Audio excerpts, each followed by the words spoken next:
Live from the National News Studio, Sri Lanka.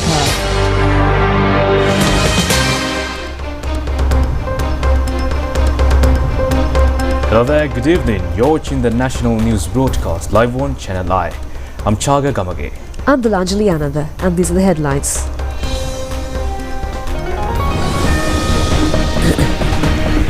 Rebuilding Sri Lanka national program commenced.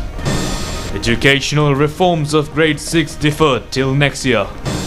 The no confidence motion against the government to be debated on 22nd and 23rd of this month. President invites teachers' trade unions to join hands with the government in the educational reforms process. 26,095 new recruits to government service. Minimum purchasing price of Samba and Kiri Samba paddy raised. The US imposes additional 25% tariff against countries trading with Iran.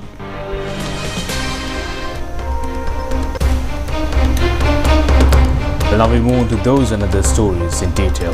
President Anurakumar Dissanayake says that instead of the era where rulers shrugged off their responsibilities in the face of calamities and pandemics, steps will be taken to provide a better country to the people rising from the calamities. He emphasized that calamities will not be made a cover to inactivate the program of the government for taking the country in a sustainable development path.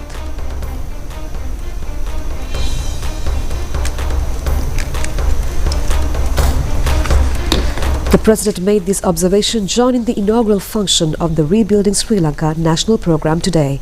The function was held at the Bandaranaike Memorial International Conference Hall premises. Rebuilding Sri Lanka Programme will be implemented taking into consideration the immediate and urgent necessities in a well-coordinated national recovery mechanism to respond to post-rehabilitation and recovery activities pertaining to the damages caused by Cyclone Ditwa. Launching of the website www.rebuildingsrilanka.gov.lk was also conducted on this occasion, which includes the related financial and other donations and information pertaining to it. Donations can be made through this website and information regarding them will also be displayed on it. Information regarding land donations was directed to the internet on this occasion. This has provided an opportunity for financial and material donations, lands and definite projects. Accurate and definite information regarding the extent of the damage caused by the calamity and its nature is also indicated in this.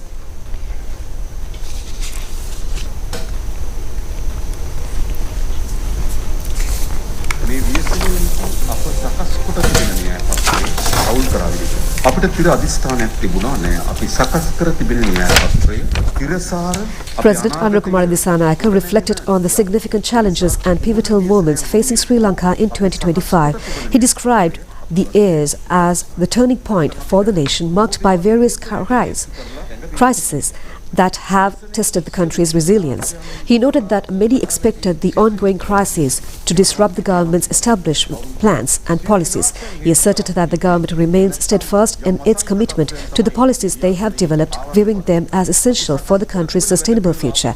He emphasized that no matter the scale of the crisis, they will not abandon their plan, as doing so would only serve as an excuse for failure. Reflecting on history, the President mentioned how past disasters and conflicts such as the 30-year war were often used as excuses for national setbacks. He makes it clear that the current administration will not use the present crisis as a shield to hide inefficiency or to reverse their progress. During parliamentary discussions on the budget, some suggested temporary or alternative budget measures due to the crisis. The President explains that they rejected these suggestions, choosing instead to stick with their original vision-driven budget designed to advance the economy and improve the lives of the people. While acknowledging that the crisis has caused significant economic tremors, he views these shocks as a potential catalyst for societal transformation. He argued that greater nations are often built in the aftermath of such disturbances. He presented two choices for the nation: to succumb to regret and sadness or to rise with courage and confidence.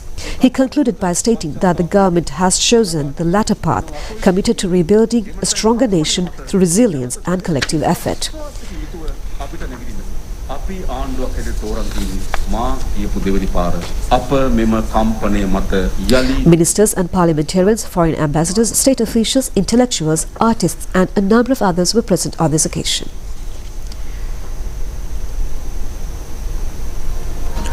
Now the cabinet has decided to implement proposed education reforms for grade 6 starting in 2027 instead of 2026. Further review English language curriculum. Cabinet spokesman Minister Dr. Nalinda Jayatissa said that existing grade 1 module will continue without any changes. He made these comments at the press briefing held today to announce the cabinet decisions. Minister Dr. Nalinda Jayatissa stated that the government prioritized education during both presidential and general elections. He emphasized that the government is acting with foresight and courage to implement necessary educational reforms based on the mandate received and societal needs. These reforms are being carried out across 5 primary pillars. In 2024, the government began revising the curricula for grade 1 and grade 6. The minister acknowledged public confusion regarding certain English modules in the grade 6 curriculum. He claimed that some individuals are exploiting this confusion for political gain, legal evasion or as a path to regain lost power. He asserted that reforms cannot proceed amidst such mistrust and confirmed that adjustments will be made. While grade 1 reforms will continue without change, the grade 6 English module is being granted additional time for review. Consequently, the grade 6 curriculum reforms will now commence in 2027 instead of 2026. Following an investigation by the National Institute of Education governing board into the problematic grade 6 module, disciplinary action will be taken against responsible officials. The minister clarified that the grade 1 reforms are activity-based and teachers have already been trained. He said that reform is essential to address existing disparities in the school system and to develop students fit for the 21st century. He also stated that the government has no any intention to privatize the education unlike the previous government. The minister said that he firmly denied any intention to privatize education. Contrasting this with previous administrations, the government aims to alleviate the public's financial burden for education by investing maximum state funds and providing modern facilities. It was highlighted that these reforms are funded by the state, not international financial institutions. The minister also said that there will be no cabinet reshuffle. Minister Dr. Nalinda Jayatissa stated that there would be no cabinet reshuffle, as the educational reforms are a collective government policy. Regarding former MP Vimal Veeravansa's satyagraha, he suggested that the government's decisions would likely to cause him to stop, as his protest was specifically aimed at removing the Prime Minister and the Education Minister. Minister Dr. Nalinda Jayatissa said that the government is ready to face no confidence motion of the opposition and 22nd and 23rd have been reserved for this purpose.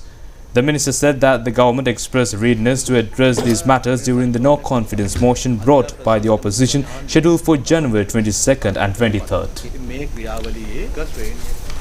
President Anurukumara Dissanayake met with Prime Minister Dr. Harini Amrasuriya and representatives of teacher trade unions this afternoon at the Presidential Secretariat.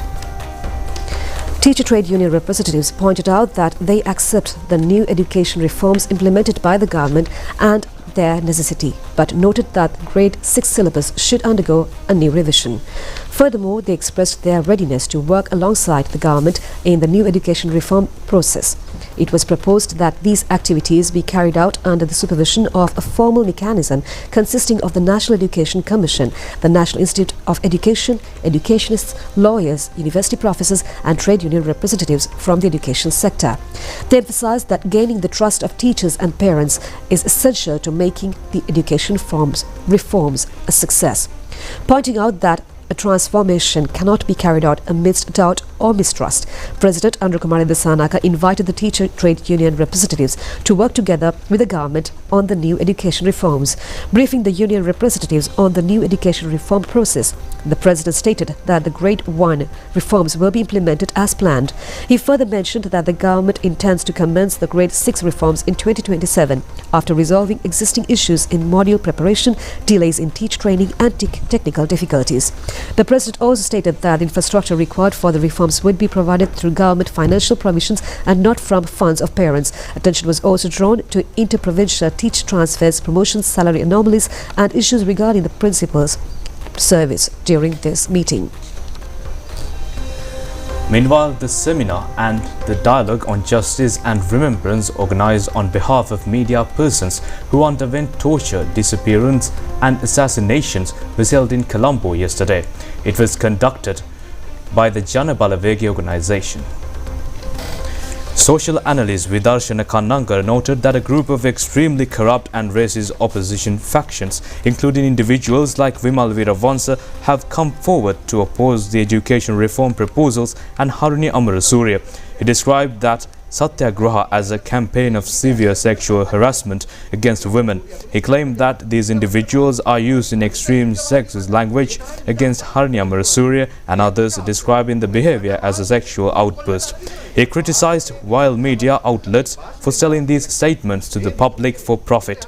He argued that while freedom of speech is necessary, it should not include this kind of perversion, which he labeled as a form of terrorism against citizens. Deputy Minister Dr. Kaushalya Ariyaratne observed that the public is showing strong opposition towards certain media institutions. She described the statements made against women in politics on social media as extreme, harsh, insulting, inhuman and uncivilized. She suggested that these actions challenge the traditional concepts of restriction and freedom. Finally, she gives a guarantee that under their leadership, no journalist will ever have to pay with their life for what they write.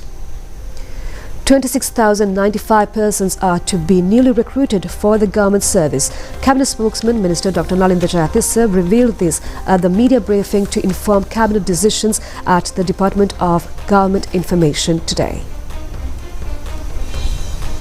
These recruitments will be conducted taking into consideration the requests made at ministerial level.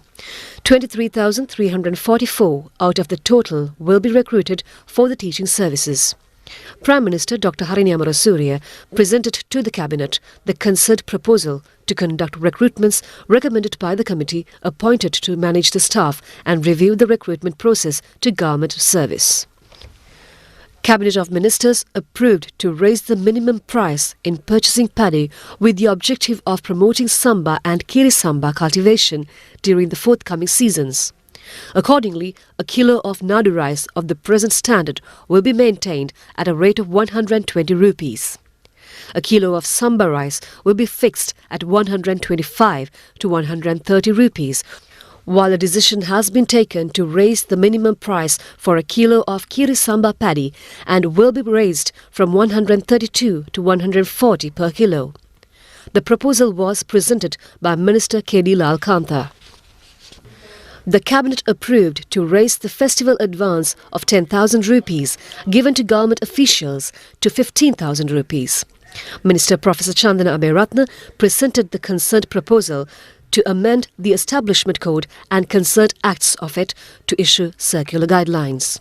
The program to provide an allowance of 6,000 rupees for students will be implemented this year. This will be for schools with less than 300 students, Pirivenas, for the lay and ordained students studying at Sila Mata Aramas and Child Development Centres. The Cabinet approved the proposal presented by Prime Minister Dr. Harini Amarasuriya in this regard. The Cabinet has given the green light to select suitable institutions to obtain counselling services for the reconstruction of damaged civil, railway and service infrastructure facilities due to Cyclone Detwa. Accordingly, services are expected to be obtained on the service requirements by calling for prices on a competitive basis by registering those institutions for a period of 2 years. Minister Bimal Ratnayaka presented the proposal in this regard. The project to manage high blood pressure and diabetes has been implemented in Galle, Colombo and Gampa districts with the approval of the cabinet.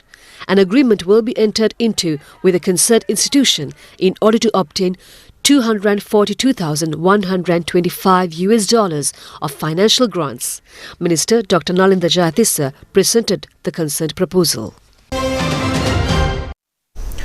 Now, Sri Lanka Foreign Employment Bureau has provided more than 1 billion rupees of benefit during 2025. This is for the welfare of migrant workers and their families. The Bureau has provided an amount of 964.30 million rupees of aid for 326,246 foreign employees up to the month of November from January 2025. It will also provide a free insurance coverage for employees going abroad for employment and has paid a sum of 397 million rupees during 2025 for 318,209 employees to obtain the above insurance cover. A sum of 50.88 million rupees in student aid has been paid for 1,628 children of migrant workers for their education. Another 50.25 million rupees has been provided by the Bureau for 4,304 children to provide school equipment. This apart, the Bureau has spent money for welfare activities such as deaths during foreign employment and diseases, to start self-employment after returning to the island from overseas employment, as medical aid for members of their families, and for payments to the Employees Welfare Fund and multi-purpose loan project schemes. President Anurakkumara Dissanayake met with US Ambassador Julie Chang at the Presidential Secretariat yesterday, ahead of her scheduled departure from Sri Lanka on the 16th of this month, marking the end of her diplomatic tenure. During the meeting, President Dissanayake expressed his appreciation for Ambassador Chang's efforts to strengthen relations between the United States and Sri Lanka. The President acknowledged her role in securing US assistance for communities impacted by Cyclone Ditwa and highlighted her contributions to discussions with the International Monetary Fund. It is significant that the 75th anniversary of the diplomatic relations between the US and Sri Lanka could be celebrated during her tenure. A senior journalist and defense analyst Iqbal Athas passed away early this morning. He was 81 years at the time of demise. He has been engaging successfully in his media mission over several decades. His defense analysis has been recognized both locally and internationally. He was also honored with the reputed International Press Freedom Award. His remains were laying at his residence at the Sirivardhana Road in Hill Street, Dehiwala, and final rites were conducted at the Dehiwala Grand Mosque cemetery premises this evening. The Colombo District Court issued a prevention order today, averting the implementation of a letter issued by Sri Lanka Muslim Congress preventing the party membership of Municipal Councillor Sohara Buhari, alleging that she cast her vote against the National People's Power Party during the voting of the budget of Colombo Municipal Council. This order has been issued after examining a complaint filed by the concerned councillor. This prevention order will stay for 14 days. It has also been ordered to issue notices to the leader of Sri Lanka Muslim Congress, Rauf Hakim, and General Secretary Nizam Karyapur, respondents of the case, asking them to make statements regarding the complaint.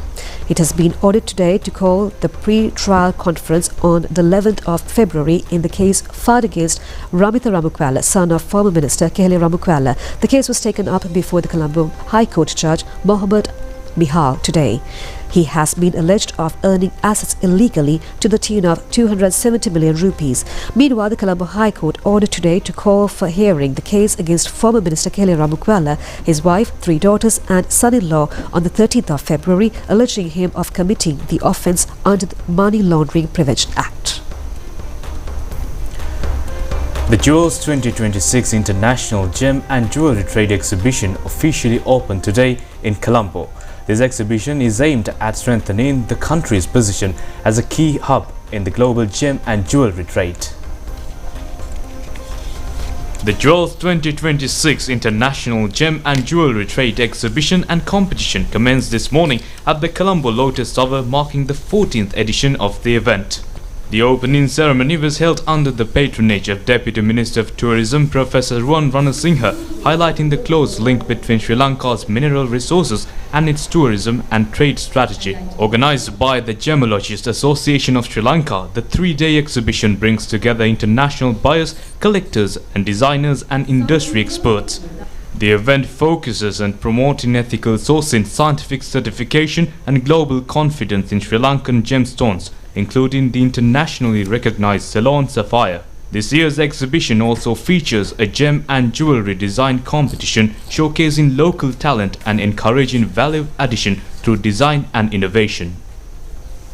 So talking about tourism, I believe firmly that this sector, this industry is definitely a part of our whole tourism product and tourism experience. Markets like China, definitely they're coming for stuff like this. They are into precious stones and there is an economic opportunity. As I briefed before, there is an opportunity for us to create upmarket luxury experience for tourists from a sector like this. So in terms of tourism, last year we were able to record the highest number of arrivals within a given year, and I'm glad to announce that last 12 days we have reached 100,000 visitors for this year as well right now. So we are very much hopeful that we can cross 3 million this year, and these numbers say that there will be a lot of opportunities for your sector as well. And our promotions and marketing, we are working very much on attracting high-end tourism, high expenditure, tourists who can afford to products like this and who can really do such expenditure. So with that target, I'm sure working together, exhibitions like this will create definitely a platform for us to create new opportunities and showcase your craftsmanship and bring them the value while taking our products and image and heritage to the global scale. The 40th Kalabhushna State Awards Festival was held at the Temple Trees yesterday.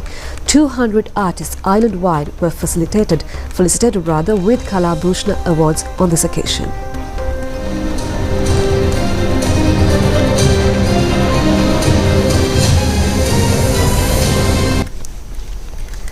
The objective of the Kalabhushna State Award Festival is to appreciate the artists island-wide who performed an excellent service for the field of arts and its progress.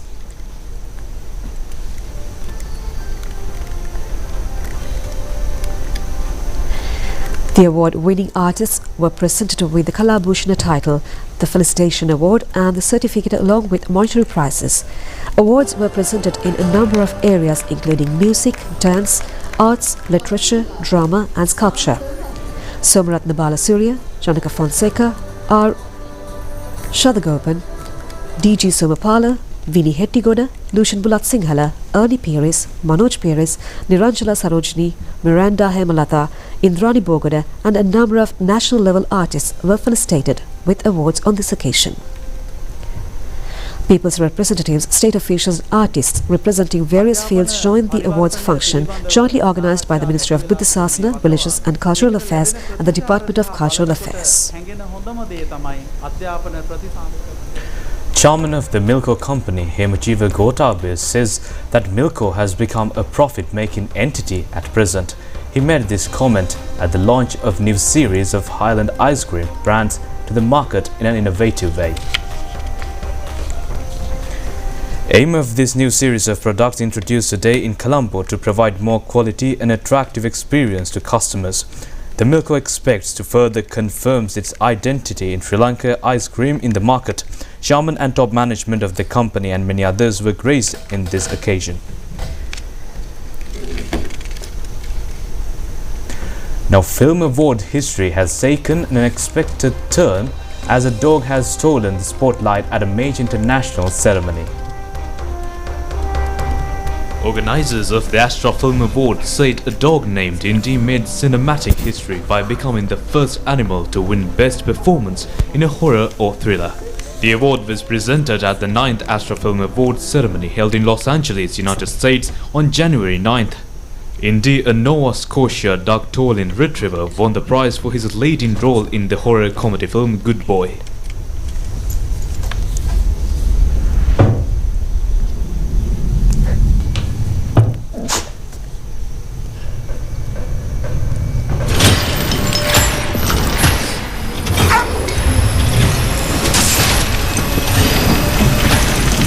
The film was directed and produced by Ben Leonberg along with producer Kari Fisher. Filmmakers said the movie tells a supernatural story entirely from the dog's point of view, showing Indy trying to protect his owner from dark and mysterious forces. Judges said Indy beat several well-known human actors for the award, including Ethan Hawke, Alison Brie and Sally Hawkins. The rare win has sparked fresh discussion worldwide about recognizing animal performances in major acting categories. Director Ben Leonberg accepted the award through a video message showing that Indy was proud to be honored alongside human stars even without needing treats to hit his marks. We're so grateful and thrilled to be recognized for his work in a movie he does not totally understand he was in.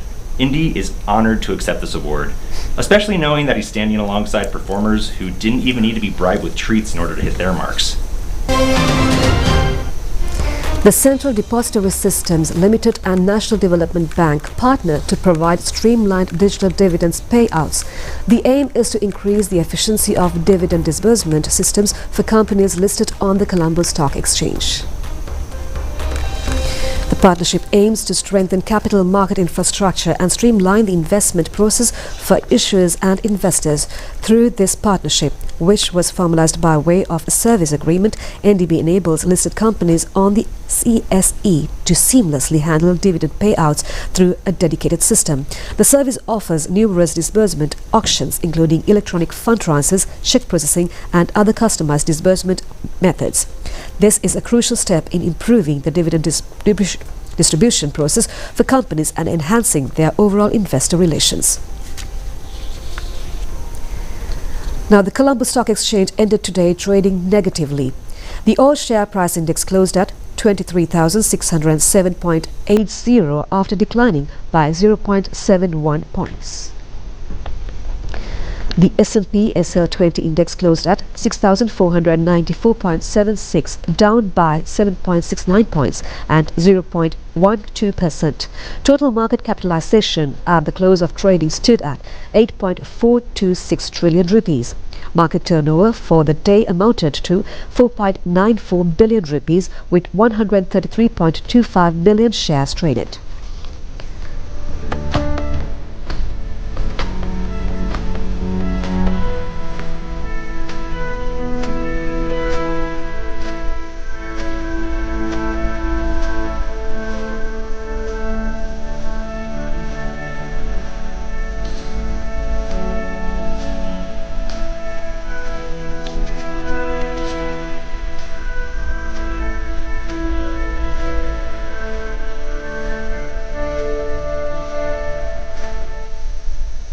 In the meantime, Met Department forecast showery condition over the island is expected to be reduced from January 15th. A few showers are likely in Uva, eastern and central provinces. Showers or thunder showers may occur at a few places in Colombo, Kaluthara, Galle, Mathara and Ratnapura districts. After 2 p.m. mainly, weather will prevail elsewhere. Now let's take a look at the city update for the next 24 hours.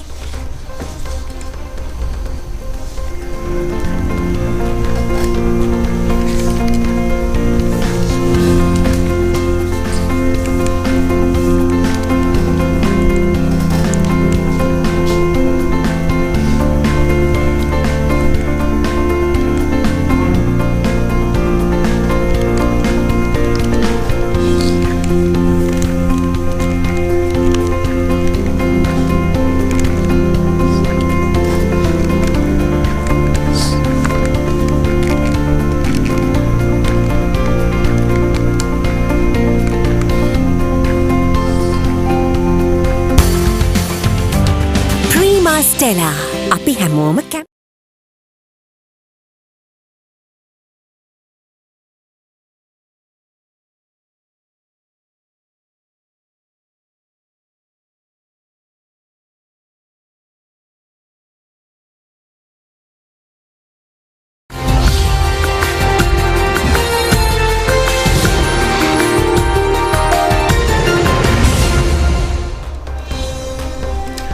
Thousands are feared dead in Iran following a violent crackdown on prevailing anti-government protests. Iranian authorities continue to face mounting international pressure and renewed tensions with the United States following the crisis situation in the country. Large crowds have taken to the streets across Iran in weeks-long anti-government protests sparked by worsening economic conditions, including rising inflation and the collapse of the national currency. Iranian security authorities have claimed that around 2,000 people, including members of the security forces, may have been killed during the unrest. Iran has imposed a near-total internet blackout for several days, severely limiting the flow of information. Monitoring groups report connectivity has dropped to as low as 3 to 5% nationwide. The crackdowns has drawn a strong international reaction, with the European Union proposing further sanctions against Iran for the alleged repression. Meanwhile, US President Donald Trump has announced a 25% tariff on countries doing business with Iran and has said his national security team is reviewing military and covert response options. Iran has warned that the country is ready for any action if the United States intervenes.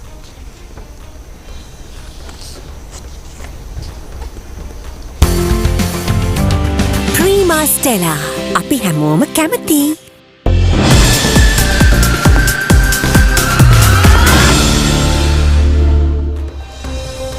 Nasir and FC managed to secure a victory against Kandy in the Inter-Club Rugby League tournament. The match was held in Nittavela grounds in Kandy.